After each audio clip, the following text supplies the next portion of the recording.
Hello, and welcome to the podcast that tries to answer one simple question. What is this thing called film noir?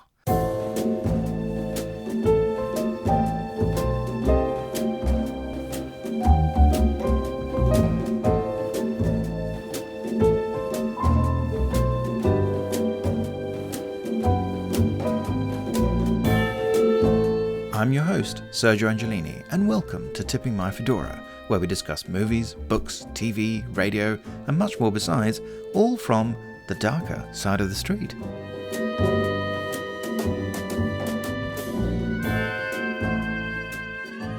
My special guest today is Dr. Vincent M. Gaine, who teaches at Lancaster University and is the author of Existentialism and Social Engagement in the Films of Michael Mann, which is just as well, as we're here to discuss Michael Mann's film Collateral, and please note that there will be spoilers throughout.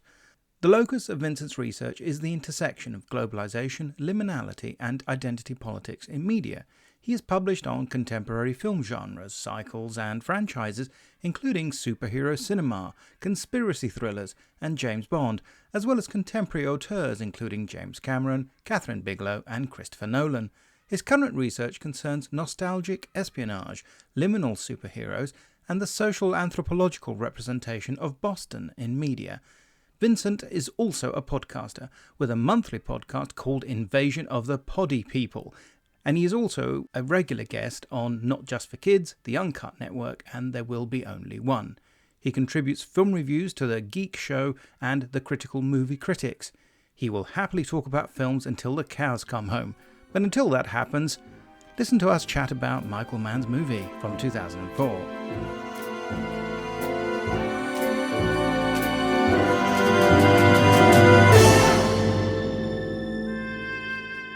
Vincent, what's the M for? A motorway between London and Bristol. Well, I had that coming. Welcome to the podcast. Hello, Sergio. Hello, listeners. And thank you so much for inviting me on. I am thrilled to be here. So before we get down to the nitty-gritty, icebreaker question time. First question, what is your definition of film noir? Well, my definition of film noir, firstly, is that it doesn't exist. Because what we think of as film noir is a retrospective term. It's a critical term, as we know, devised by French critics that was applied to an unrelated group of films released in the 1940s. And they had some shared stylistic features, such as chiaroscuro lighting and sometimes voiceover. So my definition of film noir is it can pretty much be what you want it to be, because that's how it was originally defined. Okay. In that very broad spectrum. Sorry, I kind of dodged the question, didn't I? So what would be the first film that you saw that kind of you thought of, people think this is film noir, even if you didn't? Honestly, I'm not certain if I saw any as a kid or a teenager, because I was a foolish child, generally not into older black and white films. I mean, I'm pretty sure I saw Casablanca, but that's not a film noir.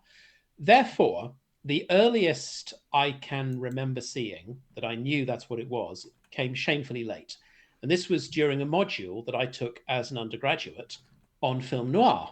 And the first film on that module was The Maltese Falcon. So I think it would be hard to say that that isn't what we understand to be film noir.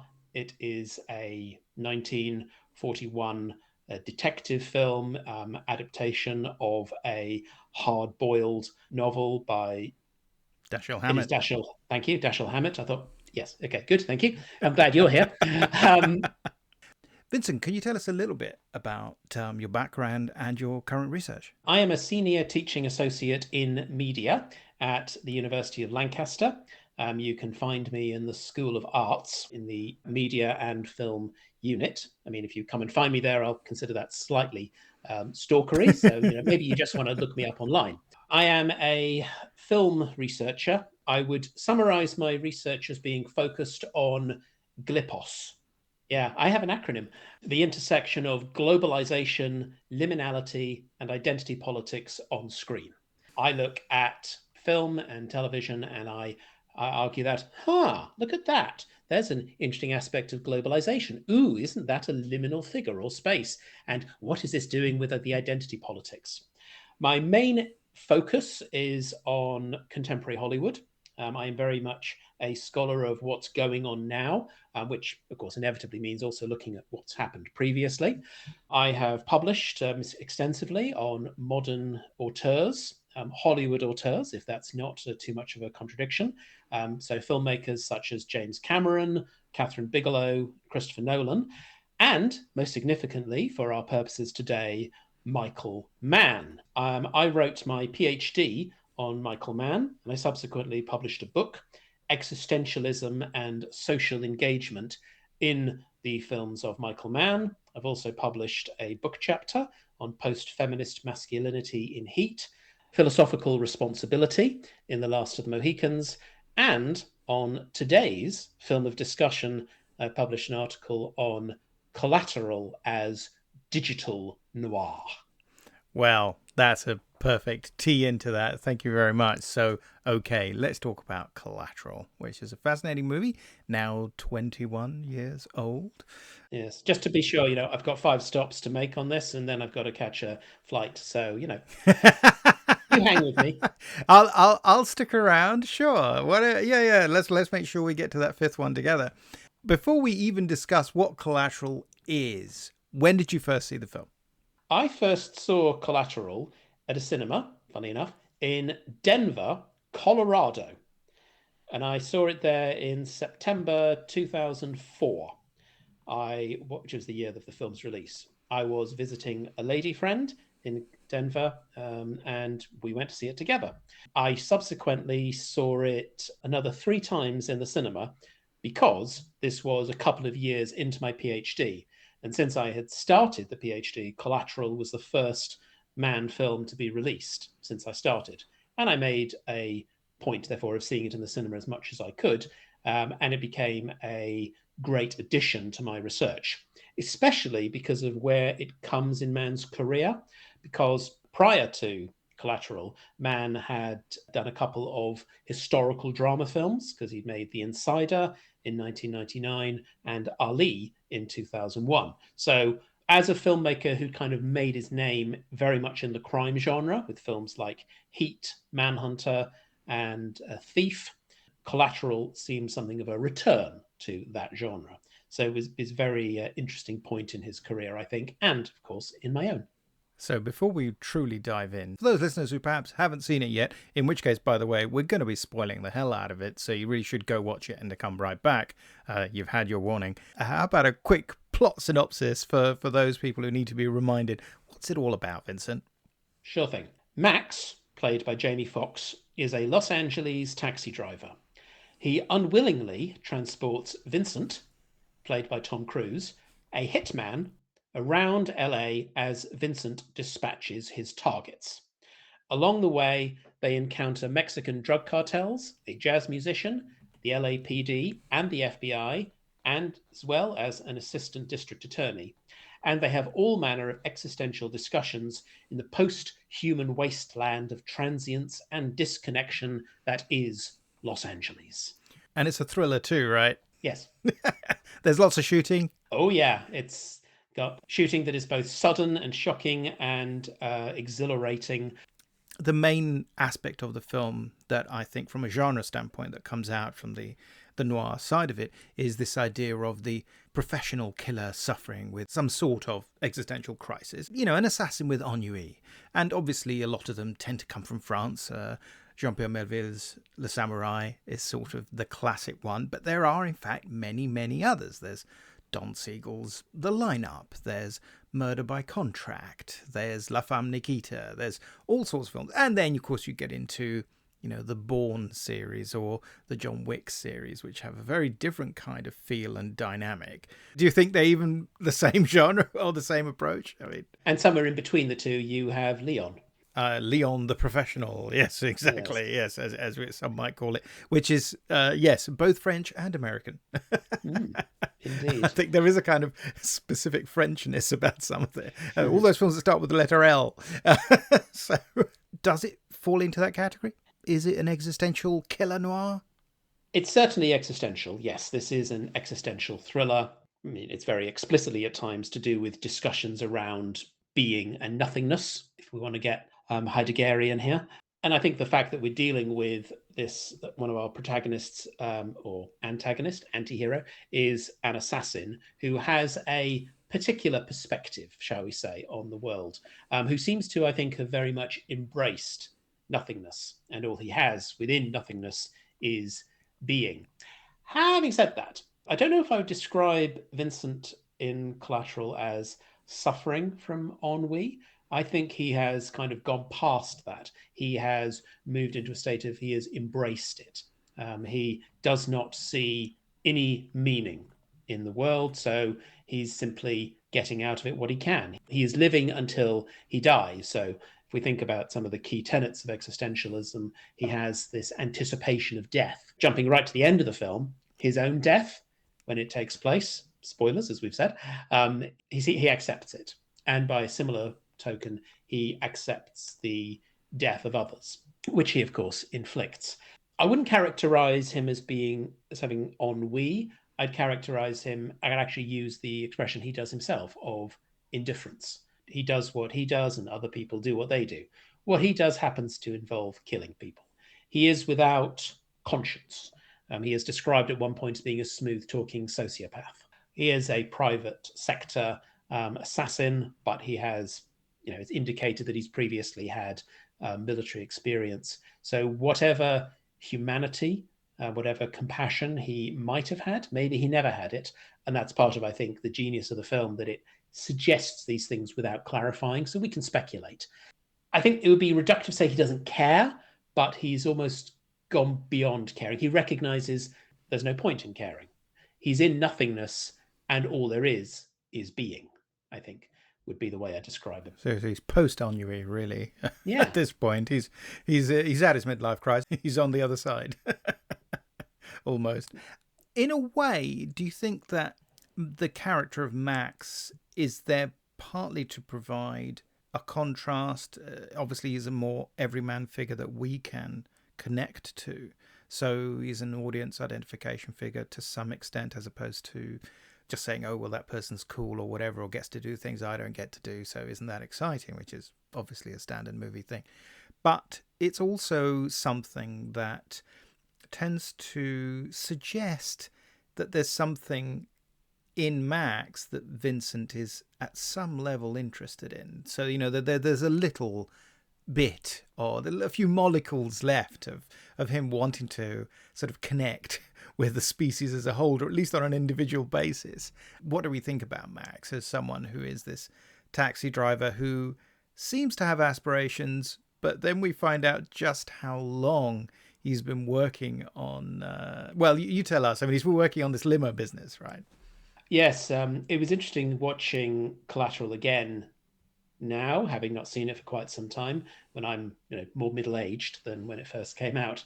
He's a cab driver. He's been doing this for 12 years, he says, but he's apparently putting together a limousine company.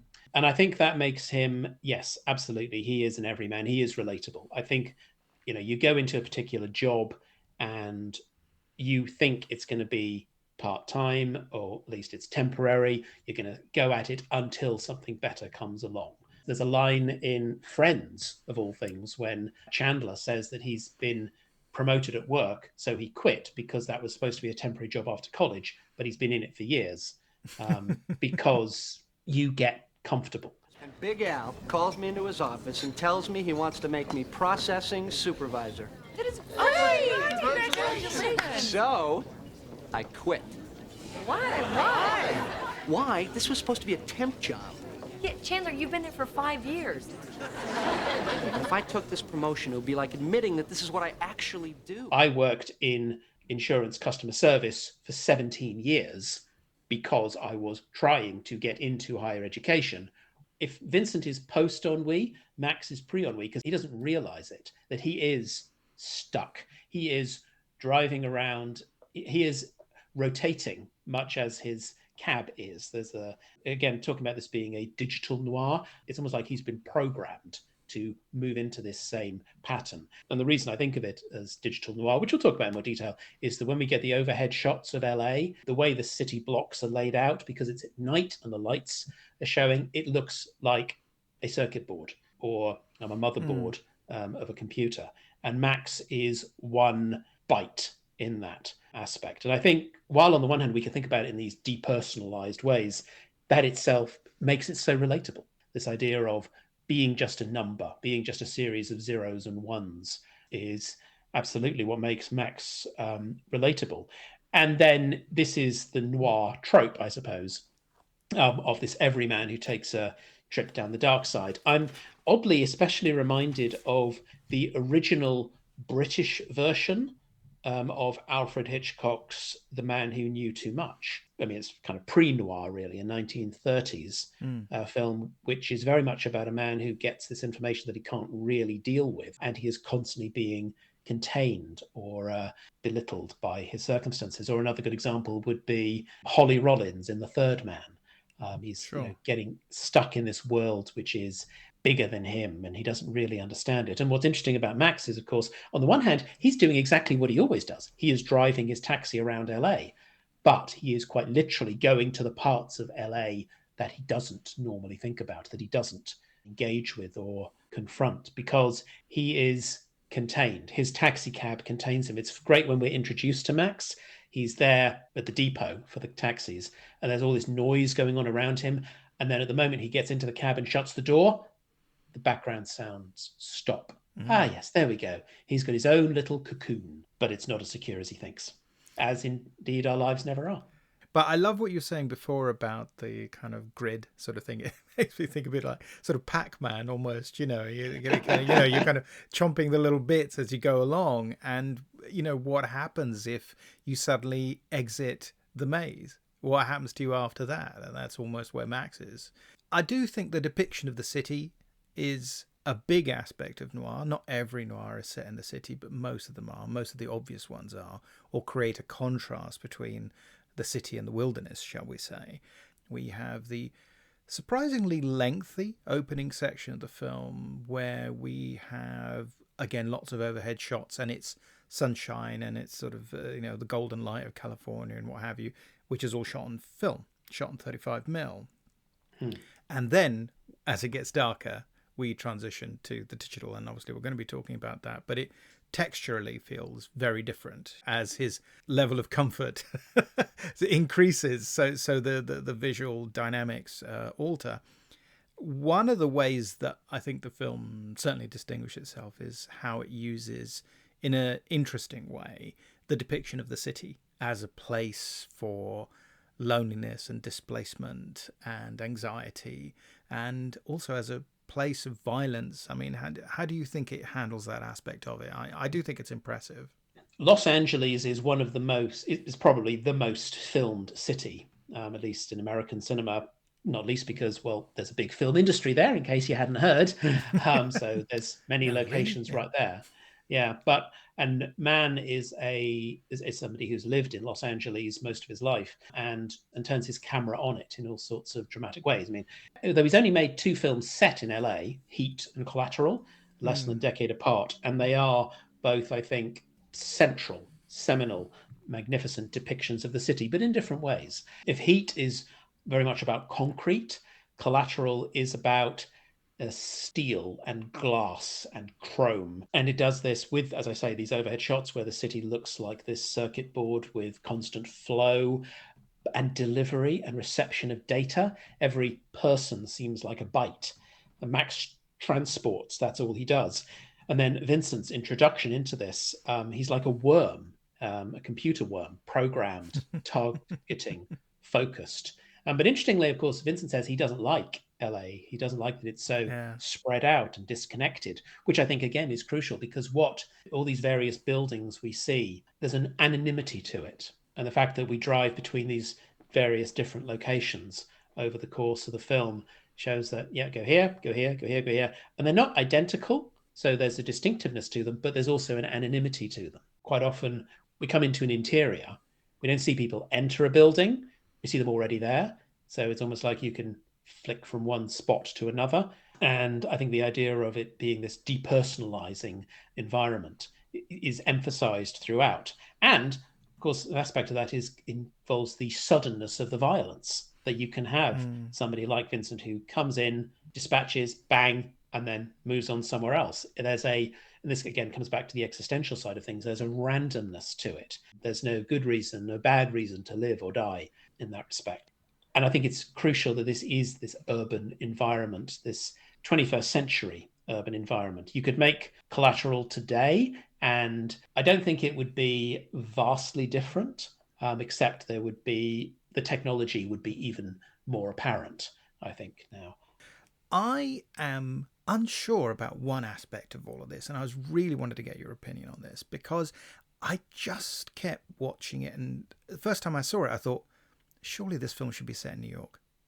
And I couldn't understand why it wasn't. Also, because it's kind of like the cabbie culture in New York is so huge compared with LA, where everybody has a car. So what do you think? It always holds me slightly back. I mean, you can't help thinking that the original draft was probably originally set in New York at one stage. Yes, it was. Aha! The original script by Stuart Beattie, it was set in New York. So after Ali, Mann had started working on biopic of Howard Hughes, which then went on to be The Aviator, directed by Martin Scorsese, with Mann as producer. And Mann was looking around for a different script, and he found the script for Collateral. And at that point, it was set in New York.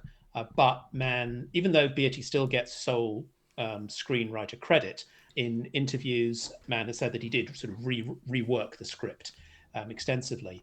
And part of that was transplanting it to Los Angeles. And I think that's because it was something that, for Mann, it fitted more with his sensibilities.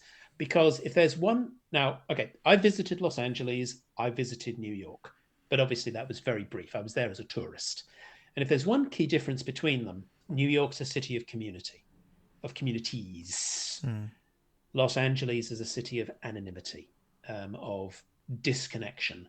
And I think that is what makes LA a more fitting setting for Collateral. Now, I'd said if it were made today, would it be vastly different? One thing that would be different is it wouldn't be a taxi cab, it would be an Uber, which is another demonstration, I think, of the sort of anonymity and depersonalization and the further extension of neoliberal capitalism.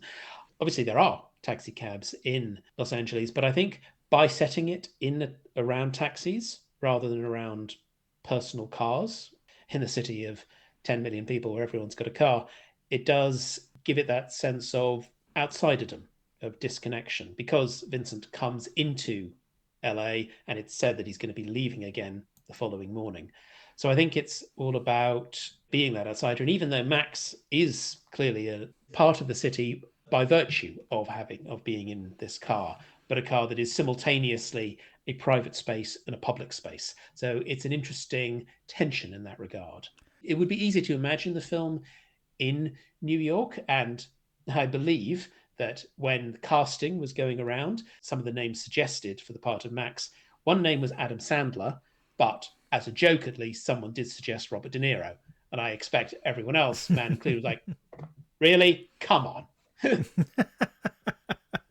If he got in the taxi and it was Travis Bickle, what an interesting film would that be? Yeah, Vincent versus Travis. There's the crossover we all need. But enough about that. Let's go back to Michael Mann. You mentioned a few of his other films. So how do you see that sort of fitting in? I think it fits perfectly. Collateral fits and continues Mann's explorations of existential identities within contingent contexts. Every Mann character, and it's concentrated on the protagonists, but I think it applies to everyone that we see within his films. They're attempting to make their own way within an array of conflicting expectations and requirements. And I think these arrays of expectations and requirements and the tensions that those create with the individuals are especially well presented in Collateral, because it is so focused, because it takes place over a single night. On the DVD of Collateral, Mann does a commentary, and he talks about Collateral being like the third act of a traditional drama. By focusing all on this single night, it's simultaneously presenting Los Angeles as a space that is rigid and contained, but also wild and random. I also think it fits generically because, yes, Mann has clearly been influenced by what's understood as film noir, and Thief and Collateral and others can certainly be considered as neo-noir. But more broadly, of course, these are something that noir is often associated with is crime. And crime as I mentioned before, runs throughout Mann's oeuvre, from Thief to Manhunter, Miami Vice, the TV show, and then Heat, Collateral, Miami Vice, the movie, Public Enemies, Black Hat. Now, this is probably indicative of where we are with contemporary filmmaking. I don't know if we want to praise or blame people like Kevin Feige and the Russo brothers for this, but let's imagine a connected universe, the Manverse. It's actually quite easy, I think, to imagine a connected universe that includes these various films. But interestingly, they don't need overt connections because the context is enough. So you've got this criminal, not exactly empire, but syndicate in Chicago, Thief. Then it's employed Frank.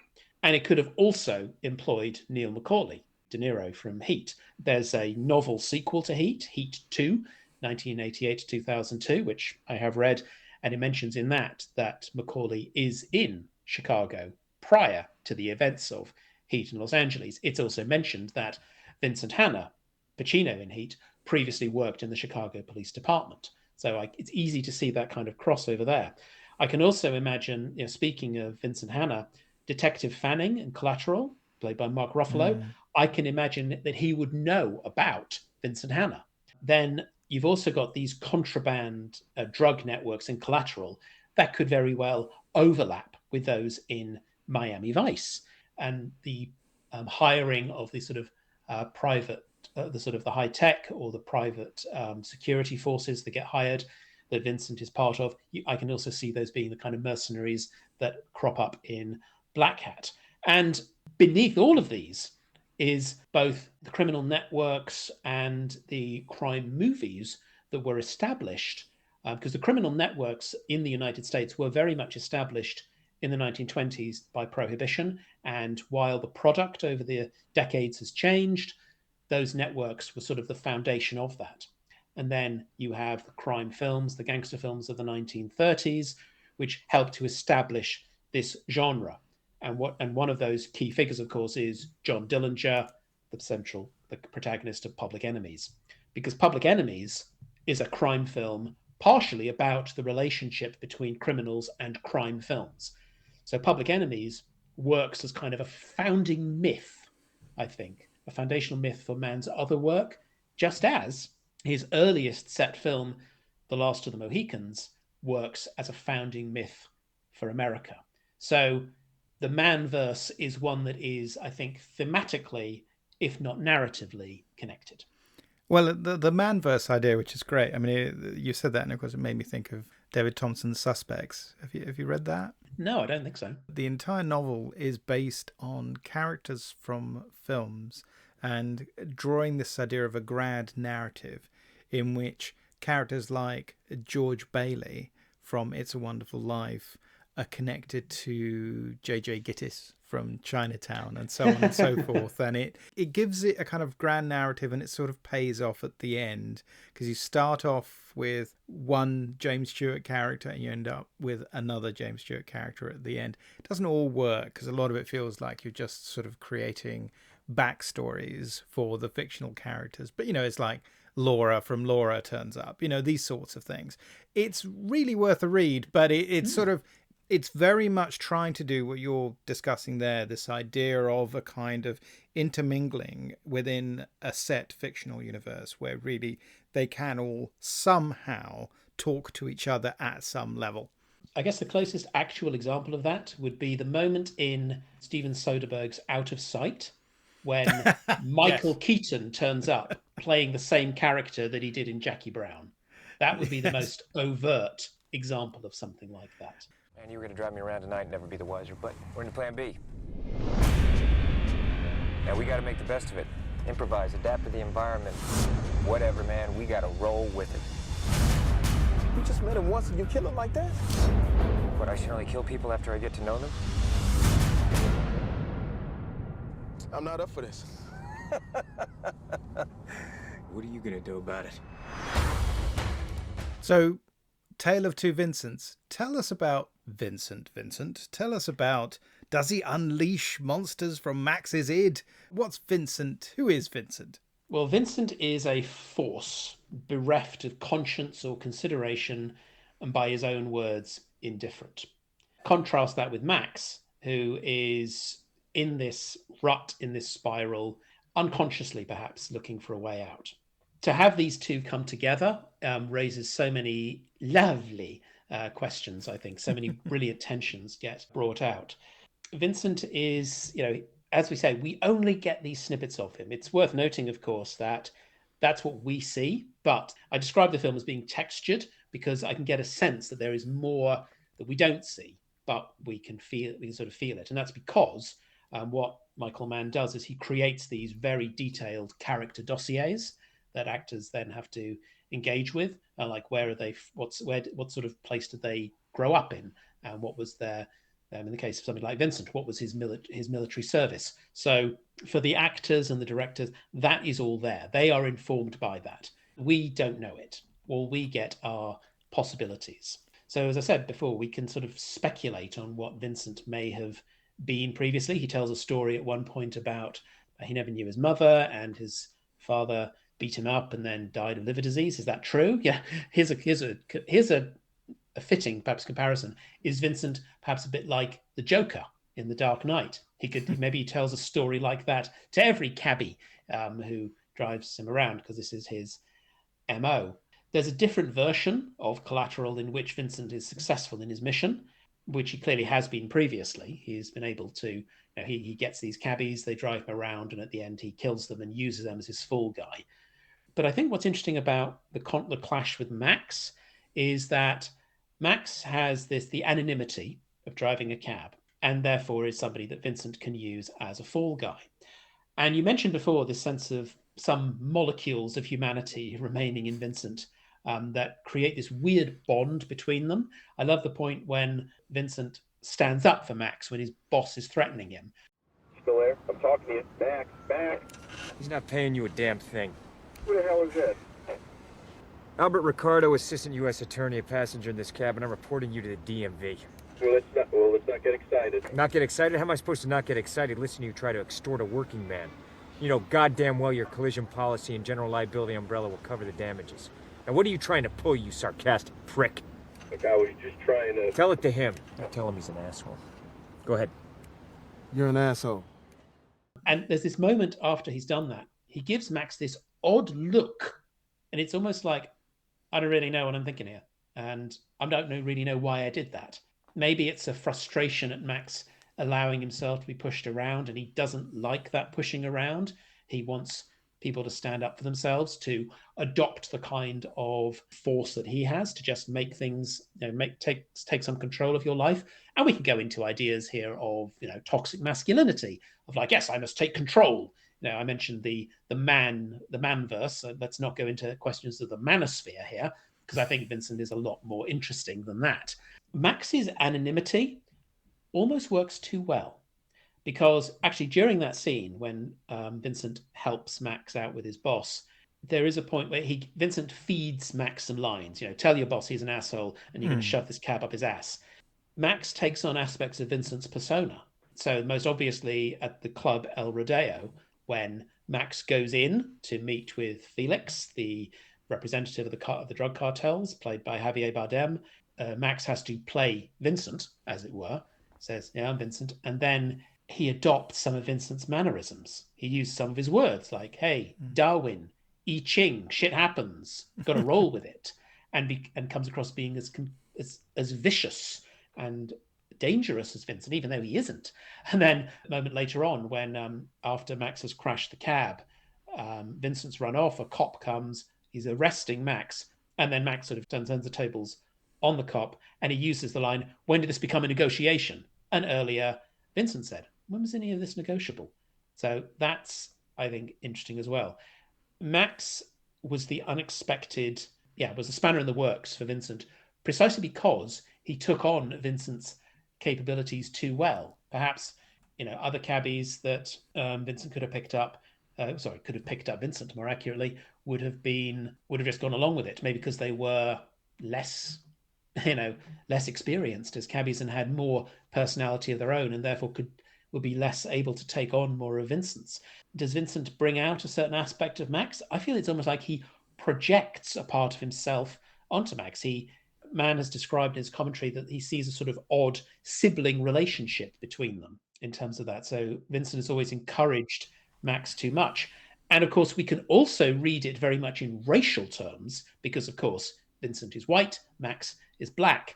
So we can read it in a variety of ways. Vincent brings something out of Max, but perhaps part of what Max has taken on is some of Vincent's coding. So this is a kind of perverse learning opportunity for Max. Oh, absolutely. Yes, completely. I mean, and indeed, Max acknowledges that because the point when Max rebels, he starts driving the cab really fast. Vincent gets worried. He's saying, slow the hell down. And Max says, I've got to thank you. I never looked at my life like this. We're all here in this big ass nowhere. And yeah, his rebellion, Max has this profound experience of seeing his life.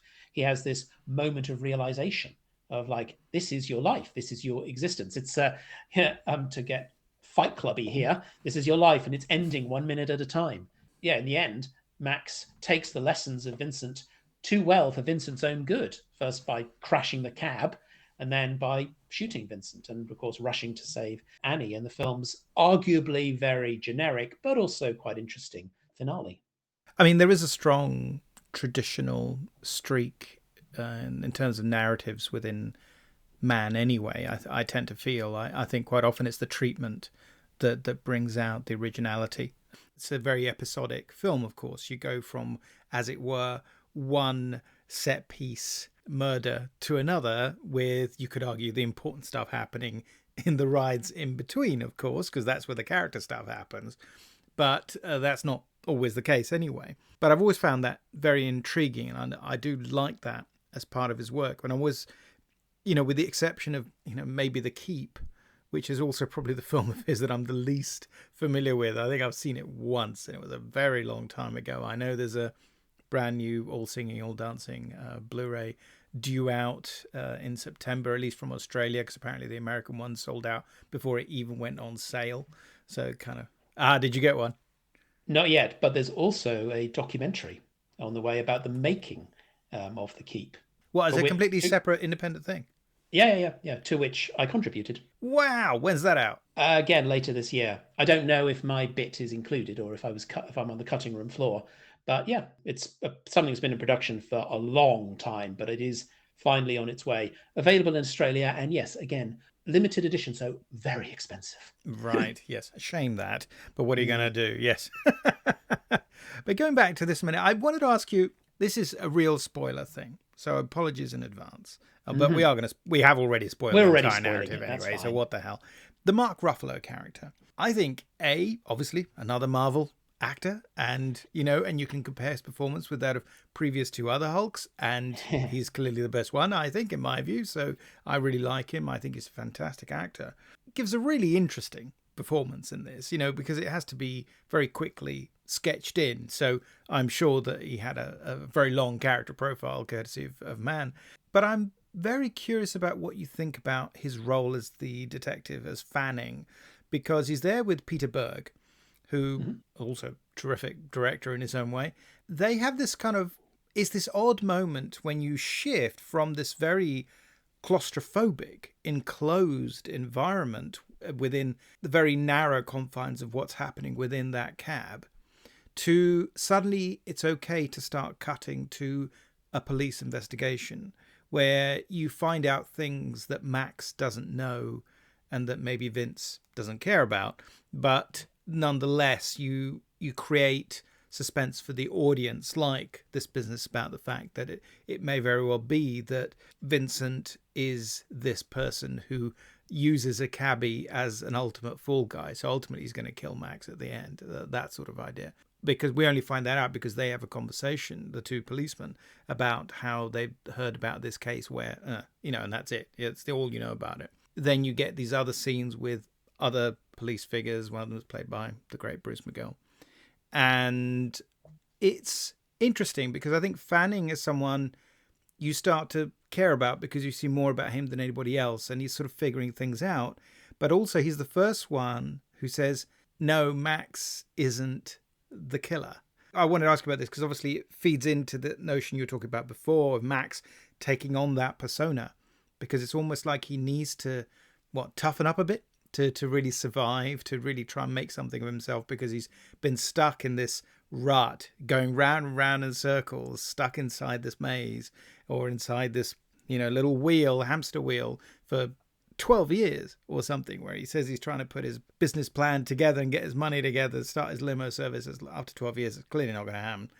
They're starting to zero in on this idea that the taxi is going around and is where the assassin's coming from, but that it might not be the driver.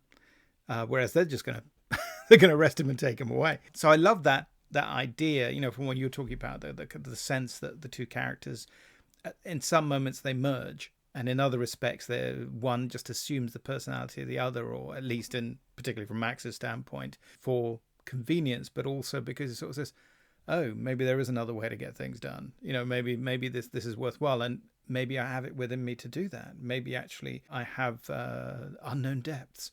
The Ruffalo character is in a way, very sympathetic because he's quite a smart guy, and it's nice to have someone who's looking at it from the outside, who isn't stuck in the suspense of the moment and who isn't blocked by that problem. He's able to actually take 3 steps back and look at it a bit like it's almost like a sort of director, isn't he? Because he's looking at monitors, he's looking at shots. He says, go in, zoom in, do this, do that. I quite like that. I mean, is Ruffalo the director substitute? And what about what happens to Ruffalo? Is he there just to get killed in a surprise moment? I mean, what do we think about him? I wouldn't say he's the director substitute precisely because he does get taken out that way. I don't think that Fanning is there purely for the shock of him being dispatched. I think he is there as another vector for the audience to follow. It's easy to imagine in one respect that the film could have actually been focused on Fanning. It could have been focused on the detective. He is something of a red herring, perhaps, for the audience and Max to pin their hopes on in that respect. So, we're thinking like, yes, he can. He's the one who's figured out the truth. He's going to help Max. Okay, yes, nope. Which means, okay, another comparison. It's not just the shock. It's the shock combined with the allegiances. I mean, the most famous example probably of having to shift our allegiances in cinema would be Psycho. I mean, we're following Marion Crane, and then a third way into the film, spoiler, there she goes.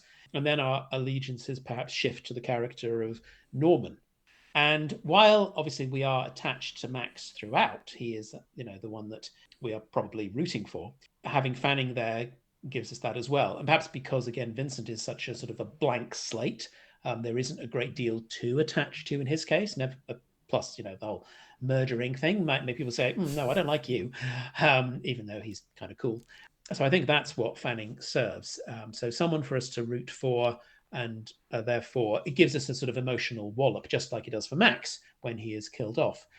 And in addition, I think Fanning representing the police, the LAPD, and then, as you say, Bruce McGill crops up as an FBI agent. It's another contingency, especially since the FBI and the LAPD are working not really together. They share some information, but then the FBI is like, yeah, we're doing this, we're in charge. But Fanning's like, no, I'm doing things my way. And again, apologies, but I am pulling on Mann's commentary here, where he describes that the sequence at the club Fever is where the various different vectors converge, where Vincent and Max arrive, where Fanning arrives, where the FBI arrive, where the further hitmen from Felix, where they arrive, and it's all converging where Peter Lim, another witness, is there, Vincent's target. So that's, I think, what we do that. And notably, of course, after that, so all of those vectors converge, and afterwards we are only left with Max and Vincent. So over the course of the film, we have different figures, different characters, different narrative threads being built in, and then most of them get cut off, and we're just left with this one, which is perhaps where the film, and then fittingly, it kind of circles back to where it started. What if it had been Hannah instead of Fanning from Heat? Firstly, I think it would have been bigger because Hannah's more senior. However, if we want to do really wacky crossover, unfortunately, by this point, Hannah had actually become Will Dormer and had gone off to investigate something in Alaska, and suffered from insomnia. That would have been fascinating. Yeah. The film seems to follow quite naturally in the wake of a number of existential thrillers that often deal with hitmen as an obvious figure that seems to be contradictory and ambivalent in terms of how you access that as a viewer. Because on the one hand, they're often cool, exciting, they're very self-possessed, they're usually played by remarkably charismatic, good-looking actors, and yet they go around killing people. And as you say, they probably are a bit sociopathic in some respects. So how do we think this film falls within that existential side of it? Is it just well, I mean, we've touched on the existential malaise idea, but is it almost like a middle-aged killer movie? I mean, one of the oddities for me, and I want to get into it just a little bit later, but Vincent is always in grey, and he's presented that way. So that suggests both something halfway between black and white, but also a certain level of age. I mean, is that, how do you think he fits in with that? I do see the film as an existential thriller. I think it's using the genre framework to explore these issues of identity, anonymity, race, gender, post-industrial life. And I think that the visual presentation of the environment, as well as the figures within it. In terms of Vincent's greyness, I think the look is fine. I think it works. It might be a somewhat ham-fisted, on-the-nose attempt to express his lack of a soul. It's all been leached out of him, or he never had one, and that's being expressed visually. So we can read it in that way. I don't think it's entirely necessary, because the suit would have been enough without the hair, the grey hair and the stubble. But what I think is more interesting is how this works as part of the overall visual palette. Because what we find here, and this ties into the aspects of the digitization that we'll talk about in more detail in a bit, everything kind of fits into the background. No one is in anything particularly outstanding. We see other characters, they tend to be, Annie is in kind of a dark black or navy suit. Felix is in a kind of sort of a beige sort of outfit as well. Fanning and Max, they're dressed more casually, but again, nothing that really stands out. And I think the grey, it does and it doesn't stand out, if that makes sense, because everyone is kind of easily can be blurred into the background. They can be decompiled, if you like. There's a form of erasure going on here. And I think that we can think of Vincent as the extreme version of this. He is the one closest to being erased because we know the least about him. His greyness indicates, I think, his anonymity and, in a sense, almost his ease of being erased, deleted, if you will. And the fact that he is indifferent is a further expression of that. So I think it depends how you read it. It might come across as being a bit too obvious, like, oh, come on, yeah, we get it. He's in grey, he looks all grey. He's the grey man, which and I believe is another movie featuring a hitman. By the Russo brothers. Yeah, there we go. But at the same time, I think it is also part of the overall digital, visual and thematic aesthetic in the film. So I think that's how it works. How do you think Tom Cruise works within that? Because obviously he's been cast completely against type, and it's one of those films where he's being, I mean, it's almost like they're giving him the suit from Rain Man, you know, but they've made it shinier and it's Zegna instead of Armani or something. Then they give him this wig. Now, I'm going to come back to the wigs because I got a thing about wigs, but I don't think it's terribly convincing. The hair always bothers me because I know it's not Tom Cruise's hair. So I just keep thinking maybe it's a disguise. But I don't think that's what you're supposed to think. How crucial is it to have Tom Cruise instead of Adam Sandler or what have you playing this role? What do you think he brings to it? Well, Adam Sandler was considered for the role of Max. Sorry. Not Vincent.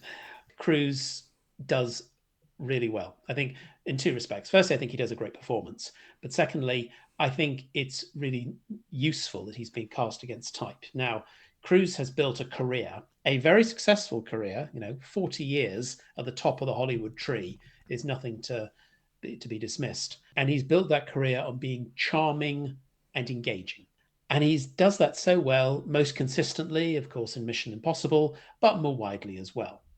But here, what we have is a presentation of somebody who is empty. This is as I said to say, it's kind of a blank slate. And when he does the grin, it feels performative. It's like, I'm joking because I can. Why not? And I think there's the best expression of this is the point when he confronts two thieves in the alley after he's killed his second target and Max has just been robbed. He doesn't display any fear or anger, just this complete locked-in professionalism. There's this moment, it's a long shot, so we can see him. It's not a close-up, but nonetheless, I feel in the moment we see this complete blankness in his eyes. And he uses terms like, yo, homie, just because it fits the context. Now, in some respects, it's very interesting if we read it from a sort of star studies perspective, because Tom Cruise is, I think, a construct. Whoever Thomas Mapother IV really is, we don't know that as audiences. All we see is the film star construct of Tom Cruise, arguably the last remaining film star. If you like, Vincent is a demonstration of taking on this other persona and being able to flip what he does in a different direction. So I think it's great, and it's one of Cruise's best performances. I wish he played more villains like he did in this, and not necessarily a villain, but certainly a despicable character in Magnolia, and of course Interview with the Vampire, and also the nasty piece of work he plays in as a senator in Lions for Lambs.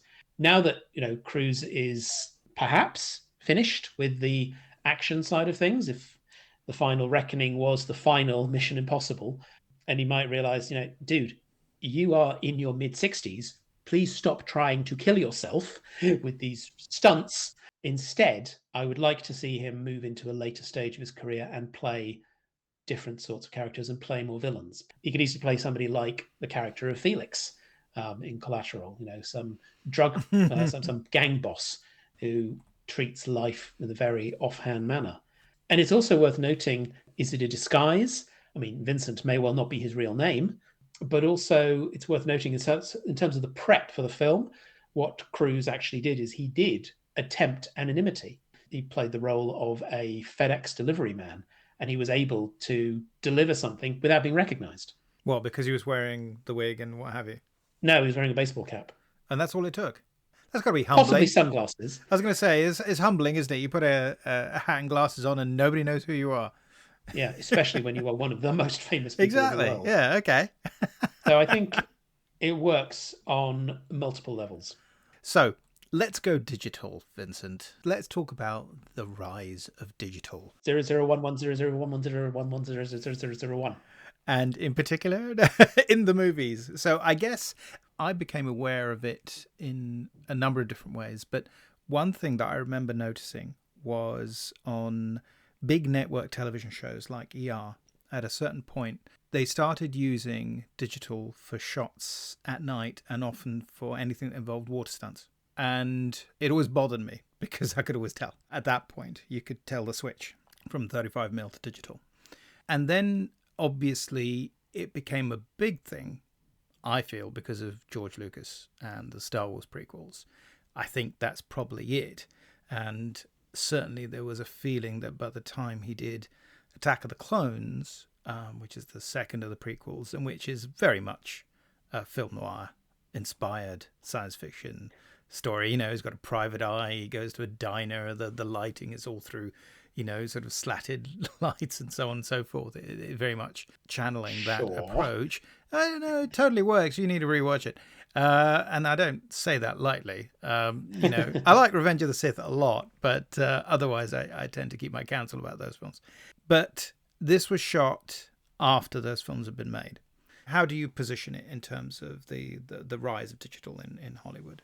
Because it's still early days. There's no getting away from it. Oh, absolutely, yeah. It was nowadays digital film is the norm, but yes, you're right. It was the early 2000s when it started coming in. Mann was an early adopter of digital. There are a few scenes in Ali that are shot digitally. I think what Mann is doing with digital is a very clear aesthetic choice. Okay, from a practical perspective, digital does make filming easier. As we know, since the 1980s, films have been edited digitally. So the fact that you don't have to convert to different formats helps. Digital cameras smaller, lighter, and they have greater storage capacity. Therefore, it's cheaper. So in the 2000s, we can see digital becoming this distinctive aesthetic, and Mann was the significant player in this.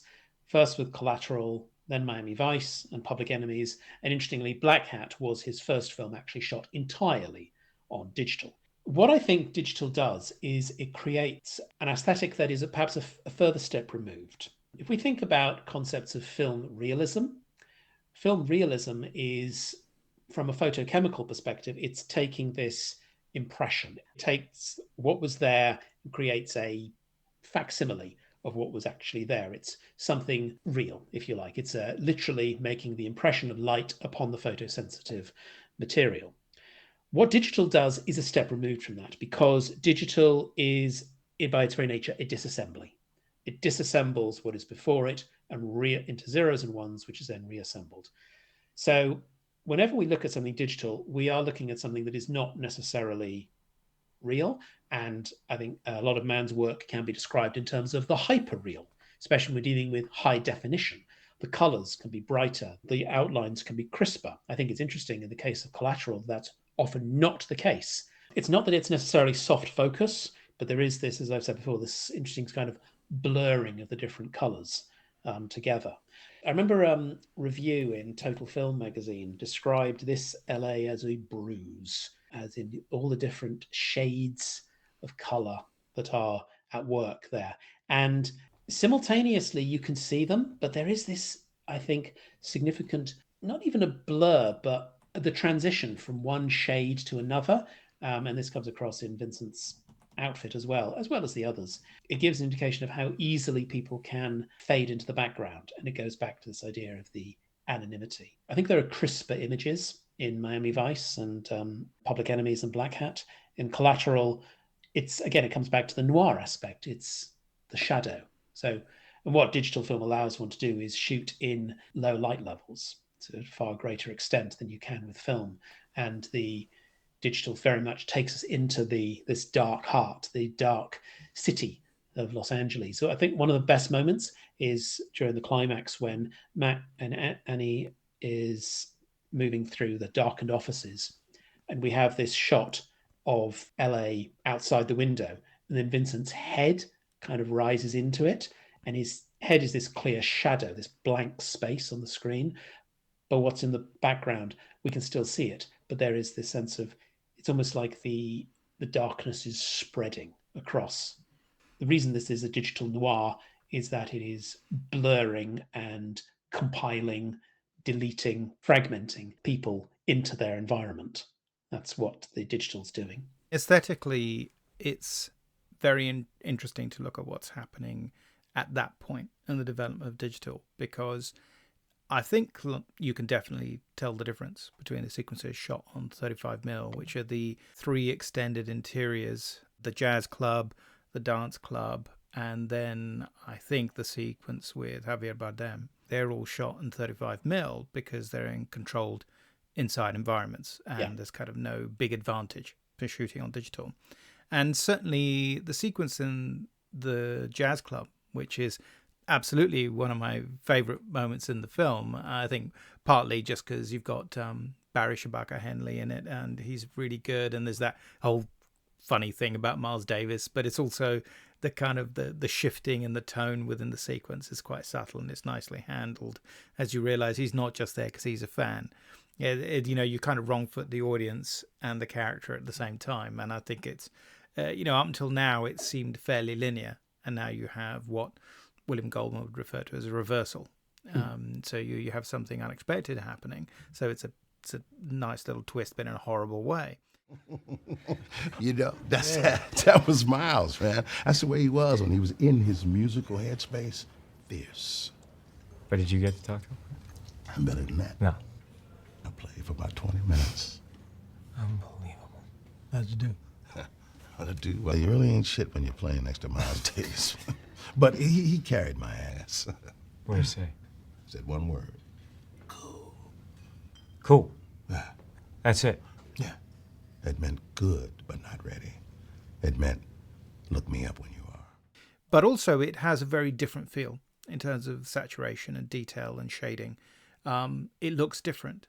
It at the time, if you read that American Cinematographer article, they talk about how, it was so important that we managed to make them both look the same. Well, they don't look the same, not even remotely, because one of the things about digital at the time, and this is just to do with the sensors and what have you, it does flatten the images compared with 35mm. You don't get the shading. You don't get the roundness. You get all these other things. It's at that point, it's a trade-off, because therefore the external nighttime space has this incredible look to it, but at the same time you lose certain things. Like you say, it actually you get a certain level of softness, which I think is just inevitable, because you're realistically trying to give the impression of only shooting with available light, which is quite extraordinary and gives you a very different feel. So I think it works very well, but it is different. To me, it sticks out, not in a horrible way. It just means that certain things happen and look a certain way, and certain other things happen and they look a different sort of way. Yeah. I think that's fine, because they serve a different purpose. Obviously, digital's evolved, but the calculation is that 80% of it is digital and 20% of it is 35mm. And until Black Hat, he was still mixing and matching? Yeah. Sort of film and digital, is that right? That's right.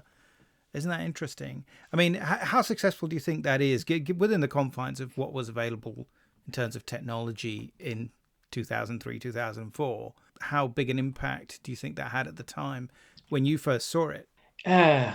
This is the tricky thing, because of course at the time I saw it, it would have still been projected on film. So in that respect, well, yeah, we should have. Sorry, I should have specified that, because of course it's the exhibition side of it that changes everything. Yeah. Because you're still not projecting digitally, and that's what makes all the difference today, doesn't it? Because you harvest it digitally and project it that way. That's very different experience from, no, you've got to take the digital, turn it into something that can work on 35mm and project it on 35mm. So of course the native 35mm stuff looks different from the stuff that's been converted. Yeah. And I think that becomes very obvious. Yeah. It does unsettle. Even if it's a kind of thing that often so much of film works on a kind of subconscious subliminal level. So you're not necessarily aware of what's happening, but you feel something is different. And I think it does have that effect of saying the digital, for lack of a better word, looks odd. And I think largely because we're accustomed to seeing that more sort of rounded, more depth in faces. And yeah, especially thinking about the sequence with Javier Bardem.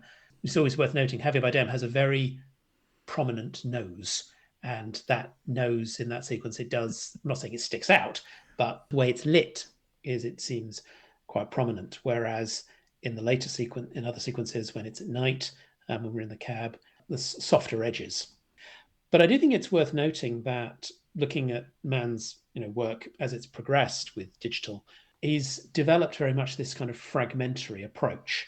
So we've got these early scenes in Collateral, such as the taxi depot garage when we're introduced to Max, and it's an aesthetic he would use a lot, becomes a lot more apparent later on, especially in Public Enemies and Black Hat.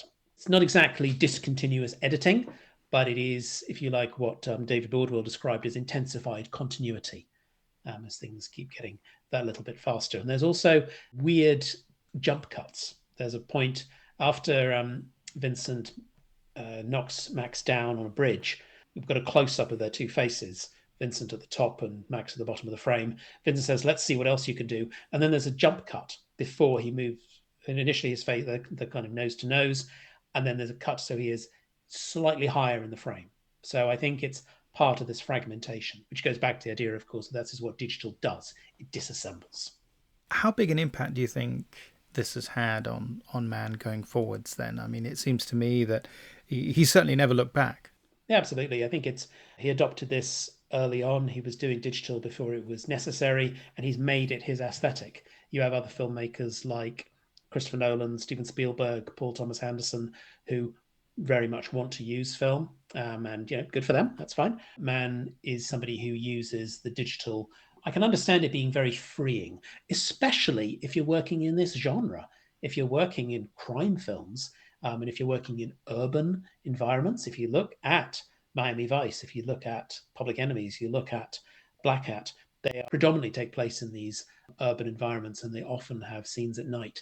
And if you're able to use available light, I can understand the practical benefits. You don't need quite so many lighting rigs, and it allows you to create a sense of ripped from the news site, because I think it's also reflective of wider cultural context and forms of expression. Because, of course, nowadays we're all carrying a digital camera around on our phones, and the amount of footage that gets, sometimes it's news footage that is shot with these small handheld cameras, or it might be like police body cams, or spreading across social media. I think Mann was kind of ahead of the curve here. He was identifying that the snatched, the brief, the fragmented digital image was going to become one that we were familiar with, and he's using that as an effective storytelling device. If he wasn't making feature films, maybe he'd be a TikToker. There's a thought. He's not a director who I think of having a signature style when you think of, say, someone like De Palma, for instance. But he does have signature shots and a signature approach. But the signature shot that always sticks out to me is that intensely close shot behind the ear, usually the right ear, but sometimes the left ear, so that you can see, and again, obviously digital cameras make this so much easier, of course, is that you get right almost inside somebody's head, and preferably if they're wearing glasses, it means you can see through the lens as well, or the distortion of the lens. What do you think about that? This sort of signature shot and other aspects of Mann's style, it's kind of like his approach to genre. Use established, recognized techniques, but in your own way.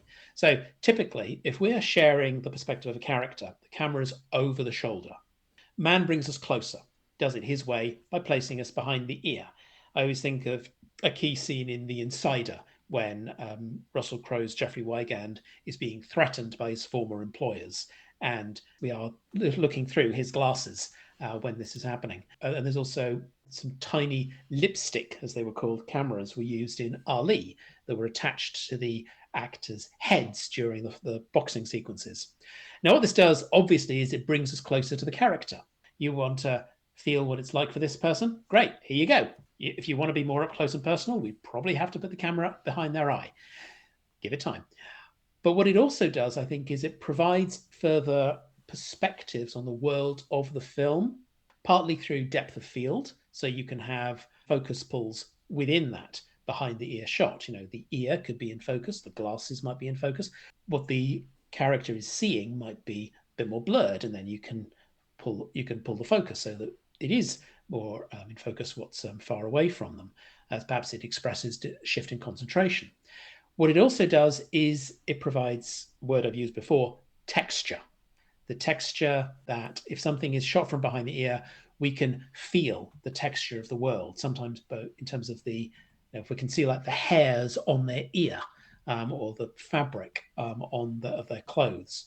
So there's that sense of literal texture, but also I think the wider environment, feeling the texture of this by bringing us so close. So it's bringing us close to the characters they're in, and also more intimately into the world of the film by feeling its texture. I was curious to talk to you about what I've referred to as the circular end, which is going back to this aesthetic idea that you mentioned, this visual pattern going round in circles to a certain extent. So we get to the end and we end up on a train, and we have this whole scenario where Annie, who we saw right at the beginning of the film and was the kind of the customer in the taxi who he had this interesting moment with, this interesting conversation where he actually gave her this postcard of the island that is this kind of image that he has in his head, which of course is being Max. Max is so sorry. Yes. So Max is the image for him is this idea of almost a rather solitary idea, of course, as this island surrounded by sea, as opposed to being in the middle of a city. And she's actually vaguely taken by that. So she's actually gives him a professional card. And it turns out that she is the final victim on Vincent's list, which is, I like to think it is fair to call it horribly contrived. I mean, I wish that, I don't know, maybe if Vincent had done it on purpose, if he'd seen her getting out of the cab and he sort of said, oh, okay, I'll pick that cab because I know I've got to get back to her. So that would have made it almost acceptable. And there must have been a conversation about that because it's so easy to do. Instead, they time it so that she leaves the cab and goes into the building and Vincent doesn't see her. The logic being probably that he would have turned around and gone round and got it. He would have killed her first. I wouldn't agree with that because the point is she's going in when there are still plenty of other people there. It wouldn't work. Exactly. Yeah, that's the. But at the same time, they've deliberately designed it so that he doesn't know that there's a connection between those two people. And you could easily, by literally just having him come out of those front doors 20 seconds earlier. So I always find it strange that they do that. Partly, obviously, because it serves a different purpose. It's about the connectedness of things, having tried to argue the opposite within the film. The idea that, Vincent says, I hate this city because nobody knows anybody and everybody has their own lives and then nothing overlaps. And we're proving the opposite, presumably, yeah. Or that the long finger of fate has its own peculiar sense of humour. What do you think about that? I largely agree with you. I do think that the finale of Annie, played by Jada Pinkett Smith, being Vincent's last victim, it is contrived. It's absurd. And it kind of robs the film of a sense of being realistic. Now, narratively, it can be explained. Annie got out at her office. Vincent was casing the joint, as they say. And then he does, as you say, catch Max's cab. I do like this idea of the finger, or indeed the dance of fate element, though, because it's notable that Vincent goes to Max's cab, then he moves on, and then Max calls him back. And later on, of course, Vincent talks about he and Max having fates intertwined, cosmic coincidence, all that crap. And to which Max says, "You're full of shit." But I think, and so we can just dismiss it like that. But I think it is part of the film's philosophical investigation. Mann's films are always about this struggle between self-determination and contingency. And in the case of Collateral, that contingency can actually be considered, well, is there actually fate at work here? Is this a coincidence or is it destiny? The film doesn't answer that. And we could say, oh, well, come on, that's the logic that only exists for screenwriters. It's there partly to provide the emotional connection that Max and Annie established earlier, and then comes back to it. But then it also serves to say, well, perhaps these three figures were always destined to come together. And maybe it's interesting that, going back to what we were saying about Fanning, because we have Annie right at the beginning, and then the tertiary character for the middle is Fanning. So we've got Max, Annie, there goes Annie, here comes Vincent. Oh, here's Fanning, there goes Fanning. Oh, it's just Max, Vincent. Oh, and here's Annie's back again. In that respect, I think it comes back to, I guess, our allegiances. It's part of the manipulation of the audience. And as I always say, if you don't like being manipulated, don't watch films, because that's what they do. But I think it is also part of, the philosophical speculation that the film is doing. How much is choice and how much is determined? I mean, definitely in Mann, the free will versus determinism debate is there in most of his work, after all. I mean, I always think The Insider is a particularly interesting sort of exploration of that. The idea of the, Lowell Bergman getting Jeffrey Wigand to do what he wants to do. So he sort of enables him to do it. So the argument is, you made me do this. No, I didn't make you do this, but I greased the wheels. I help you make the decision that you kind of wanted to make. And, one of the most interesting scenes in that film is when he's just walking up and down with the sea behind him, trying to decide whether he's going to go and give a deposition, which could get him into massive legal problems. and he's got to decide whether he's going to do it. And in the end, he sort of says, well, has anything ever changed? He says, no, hell, I'll go do it.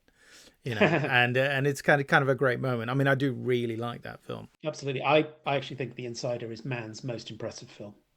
Heat is my favourite, but The Insider I find even more impressive. I would absolutely agree with you there. Yeah. In fact, I know I rewatched it yesterday.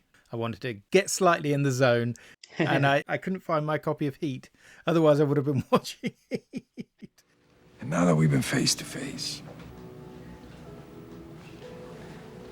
if I'm there and I gotta put you away, I won't like it. But I'll tell you, if it's between you and some poor bastard whose wife you're gonna turn into a widow, brother, you are going down. Mann makes films about masculinity. I think he's interested in lots of other things as well, and we do see those. This reminds me, many years ago, I showed my girlfriend at the time Heat, because saying, oh, we should watch my favourite film. Okay. And at the end, she commented that it was very chauvinistic. Now, I bristled at this, and we had a very long and detailed debate about that. And funny enough, the debate actually lasted longer than the relationship. Not the reason we broke up. We're still friends now. It's all good. Oh, good. Yeah. And I will say, I do think she had a point. It is chauvinistic to focus on a particular gender. But I think what Mann's films do as a whole is they explore masculinity, and more often from a critical than valorizing perspective. Yeah. And in the case of Collateral, we've got these two men who are very different. One of them is all about the drive, about doing what he is set out to do, and the other is maybe doing driving, but that driving is kind of aimless. One could do the similar story about two women, or about a man and a woman. That could be fine.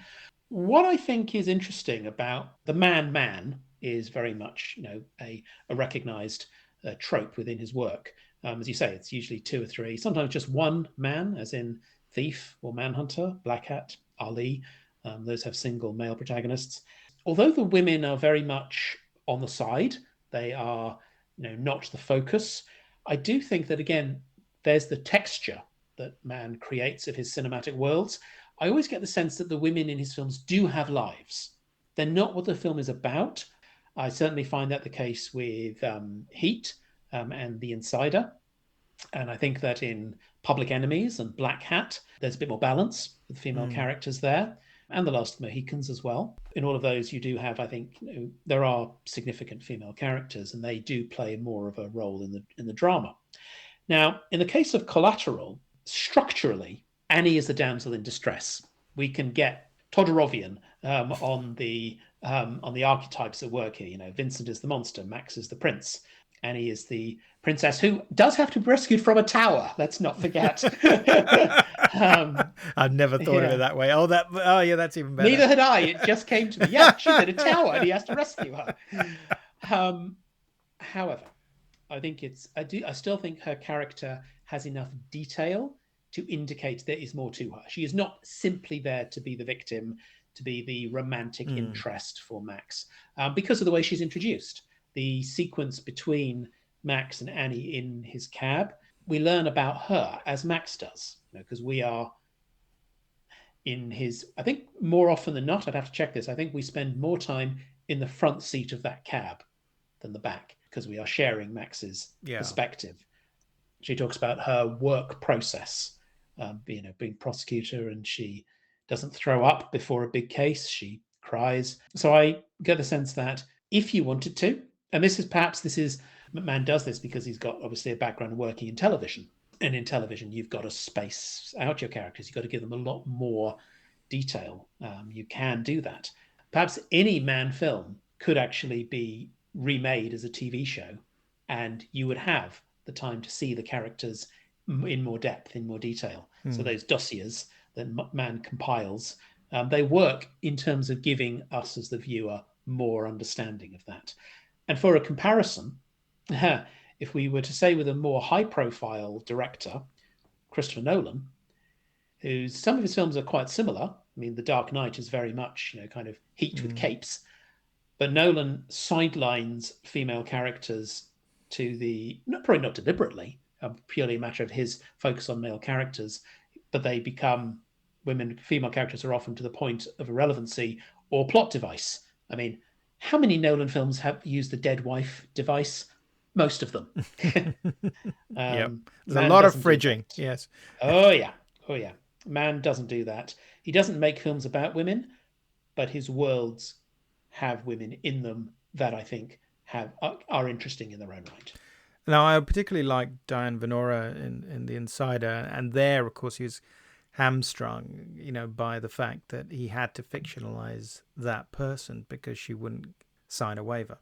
Basically, they couldn't film her, so they have to change her name, and so you assume that everything you see about her is the exact opposite of reality, because that was the greatest distance they could make from being intrusive when she didn't want to be depicted on film, which is a shame given that that's a film where they worked so hard to give it that sense of reality.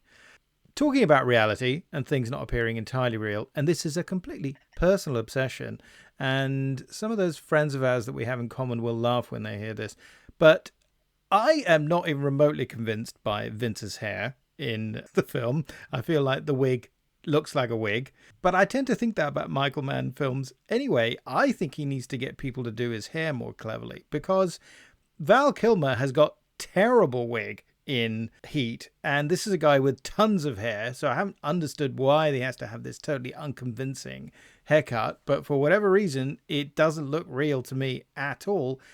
And I feel exactly the same way about Russell Crowe as Jeffrey Wigand in The Insider. It's just really odd. They just all completely unconvincing and always throw me off. I get totally obsessed with, why are you wearing a wig? Why aren't you looking like you normally do? Why didn't they just grey your hair or whatever? I don't think this is something that bothers you at all. You're absolutely right. And I didn't notice it. I only knew that Crowe wore a wig for The Insider because I'd read about the film's production. This is the first I've heard about Kilmer wearing a wig in Heat, and Cruise in Collateral. I thought that was a dye job. The only time I have been aware of wigs in film was purely because I was set up for it. I remember when Mark Kermode reviewed The Big Short, he described it as being a bit wiggy. And I did notice in that Steve Carell's hair, it's like, oh, that probably is a wig. But otherwise, I clearly have very poor wigdar. And yours is very well developed. Mine is very finely attuned. I have very serious conversations with people about toupeology. But obviously it's more fun when it's, somebody who wears one in real life as opposed to when it's for a role. And, I think it's because in this film, I think it's to make Tom Cruise look a little bit older, because he's about 40 here, I guess, 41, yes, I suppose, when they shot it. Yeah, he would have been about 40. Yeah, point, yes. And you could argue just a little bit too young for it in the sense. So, I mean, I don't know, but you sort of think, what if it had been, Gene Hackman or something, somebody who's much more experienced, can have a winning outside demeanor, and yet that they have this steel core on the inside. Or Clint Eastwood, even better, of course. He would never have done it, but and would have been, even at that point, would have been in his mid 70s by that point. I mean, the guy's having the most amazing career ever. But yeah, it's weird you saying that. I mean, it would have been a very different film, I think. But just because of what you were saying, I can imagine Denzel Washington would have been. Yeah, he probably would have been in it around 50, early 50s at that point, if not a little older. But the point is, Washington's continued to do quite actiony roles into his 60s, as of course has Tom Cruise. So yeah, that would have worked as well. Well, they're both actors who look younger than they really are. I mean, that's the thing, is that apart from anything else, Cruise looks younger than his actual years.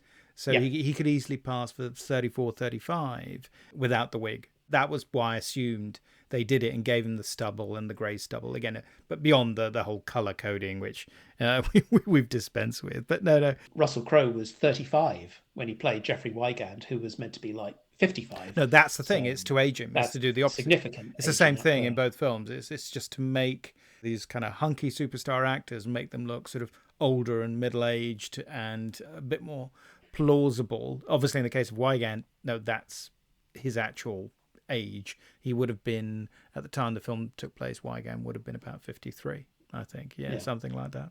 Whereas, of course, Pacino, of course, is eternal. You know, I mean, I'm sure they spent a lot of time on his hair, making him look fantastic. But, you know, it's just part of the persona. He has great hair. So what are you going to do? One can only be envious. Get your hands in the air! That's funny, coming from you. So what do you think have been Mann's great influences on his filmmaking? Well, as mentioned earlier, crime films, gangster films, urban type films, these go back really to the 1930s. I mean, earlier, but I think we can establish the genre we can identify the genre as being established in the 30s with offerings like The Public Enemy, Scarface, and Manhattan Melodrama, which appears in Public Enemies. Mann's obsession with the urban environment, I think, is very much influenced by these. I obviously feel the single most influential film on Mann is probably The Asphalt Jungle, arguably the text for heist films. Also classic noir such as Out of the Past, and a Japanese film called Pale Flower about a gangster negotiating changes once he's released from prison. Sounds familiar. In interviews and so on, Mann has spoken highly of films like Last Year at Marienbad, Dr. Strangelove, Raging Bull, Sweet Smell of Success, L'Atlante, and Apocalypse Now. He has an anecdote about when he first decided he was going to be a filmmaker. It was shortly after watching a Murnau film. So perhaps the film influences upon him have been more stylistic, about, playing with, experimenting with a cinematic form. Perhaps his background, his origins growing up in a rough part of Chicago gave him the awareness of particular social milieu he wanted to investigate and dramatize. He is actually on Letterboxd, where he lists some key films for him. I know, yeah, you can follow him. I certainly do. I think I have to. Right. Oh, yeah. Okay, I'll post a link on the site. Yeah, and according to his Letterboxd account, his favorite film is The Battleship Potemkin, which is how fitting that we are recording this in 2025 and that film is 100 years old. Awesome. But I think that makes sense because The Battleship Potemkin is, of course, very much about, among other things, architecture. And we can see the architecture reflected in the concrete canyons of heat, the corporate enclosures of The Insider, and the steel and glass of Collateral. And of course, also the Battleship Potemkin is most famous for is its use of montage. And while Mann mostly uses continuity editing, as I've mentioned, he sometimes breaks the flow with jump cuts in Collateral and Heat, and this fragmentary style that he's very much leaned into over the last couple of decades. It's evident in Ali, and it becomes prominent in Collateral, and it's even more prominent in Public Enemies and Black Hat. So I think those are what has influenced Mann. In terms of whom he has influenced, you mentioned earlier Peter Berg, who is, I think, something of a protege of Mann's, because Berg, he appears in Collateral and he directed The Kingdom and Hancock, which Mann produced. Mann actually has a cameo in Hancock, which when I saw Hancock, I was like, that's Michael Mann. What's he doing in front of the camera? And I think that Berg's style in those films especially has this sort of unsteady, fragmentary approach.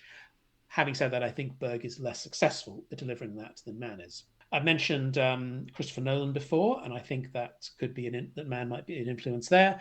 Obviously, in the case of Heat's influence on The Dark Knight. However, I think it's interesting to note that Nolan's use of editing goes in a different direction. Mann is interested in the mood of a place, but Nolan's obsession quite clearly is time. So I think there's an influence there. And then there are some others, such as I think The Town by Ben Affleck it's like Boston Heat, I think. And you know what is the best Mann film that Mann did not direct? Is another one in Los Angeles, largely about going for a drive, Nicholas Winding Refn's Drive. But I do feel that just as Mann's influences are stylistic, I feel that his influence is more upon those who are utilizing aspects of the style, but not imitating, kind of making it themselves. I think that, the digital aesthetic of Collateral, maybe it's an influence on something like Denis Villeneuve's Sicario or Catherine Bigelow's Zero Dark 30. Having said that, I think that's more of a general development within filmmaking practice, and Mann was an early adopter of. So perhaps other filmmakers saw, wow, look at what Mann's doing. I wonder what I could do with that. So I don't think he has many imitators, but I think his influence may be quite diffuse and far-reaching. He is supposed to be working on a film version of the Heat sequel. Is that right? The sequel to Heat. Yes. I'm not holding my breath. Well, what is it? He's 82. Yeah, he'll be 82 now. Yes, yeah, he was born in 40. He was born in 43. So yes, so 82 now. Okay, I mean, but if anyone can do it, I guess. But on the other hand, it takes him a long time to get things going. I suppose he's so detail orientated. Yeah, absolutely. I made a joking reference to you before about Italian stuff, and I deliberately didn't go see Ferrari because I am sick to the bat teeth of these films set in Italy about Italians, like House of Gucci, where everybody speaks like this for the entire fucking film. It's very, very annoying. We don't talk like that to each other in Italy, funnily enough.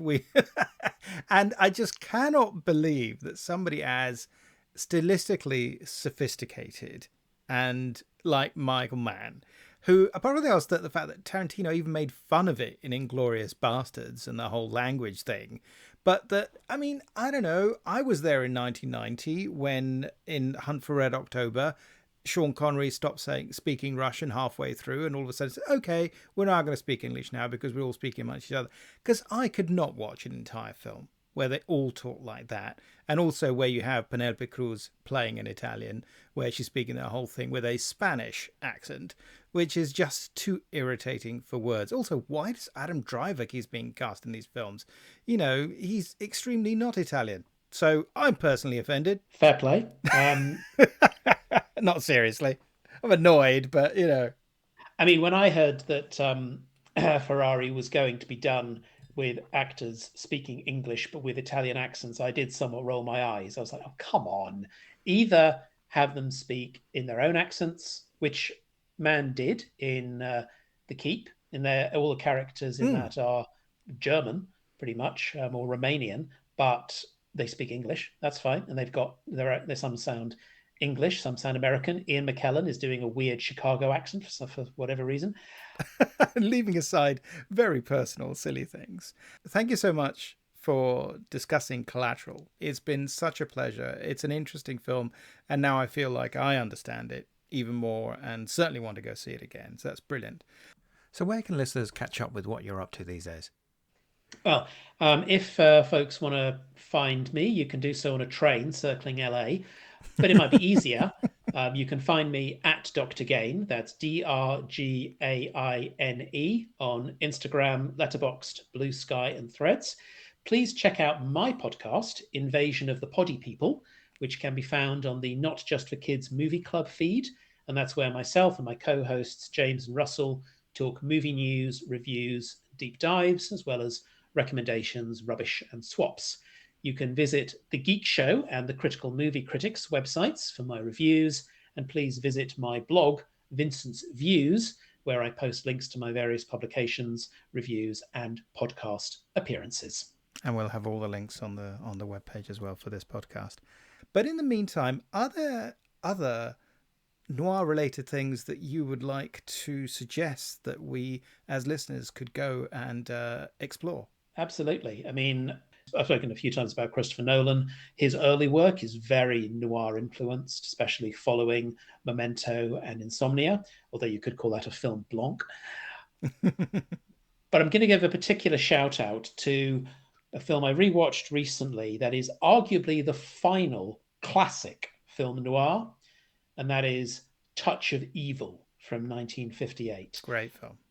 Directed by Orson Welles, who also stars alongside Charlton Heston and Janet Leigh. Speaking of people not playing their own nationality, Charlton Heston in Mexican-esque makeup, whatever that means. But aside from that, I think Touch of Evil is really powerful stuff. It is fetid, it is sweaty, it is oppressive, it's about corruption, it's got about borders, it has these looming figures, especially Wells himself, and menacing spaces. It's also worth noting that it's part crime noir film, and it's also part Western. And I think it uses these genre tropes fantastically. And it has one of the greatest opening shots in cinema history. So if you've not seen Touch of Evil, listeners, check out the opening on YouTube. And that should give you an indication of whether you want to watch the whole thing. Now, I watched this film years ago as part of that module as an undergrad I mentioned on film noir, and then I revisited it recently for another podcast, and this gives me a chance to give a shout out to that podcast, Facts on Film, a podcast that talks about fat representation in film and wider media. Now, this is hosted by the amazing Hannah Ogilvie-Young, and it's a podcast that has really opened my eyes to being more aware of fat representation and the constant oppression that larger bodies experience. Just do a quick, going back to Collateral, it's notable that the character of Vincent in that is clearly a bit of a fat phobe, because he several times slags off his first victim, just described him as fat guy. Oh, this fat guy, El Gordo. So another thing to say, yeah, he's a nasty piece of work. But anyway, Touch of Evil, check it out, and podcast Facts on Film, check that out. And thank you so much, Sergio, for inviting me on. It's been great to talk about. I've been enjoying your podcast, Tipping My Fedora, for quite some time, and it's been really great to have a chat with you about Collateral and wider things. And we've talked about a lot today. But yeah, it's been great talking about noir and so on with you. Now, this is brilliant. It's been a great tale of two Vincents. Thanks very much. Okay, and let's do this again really soon.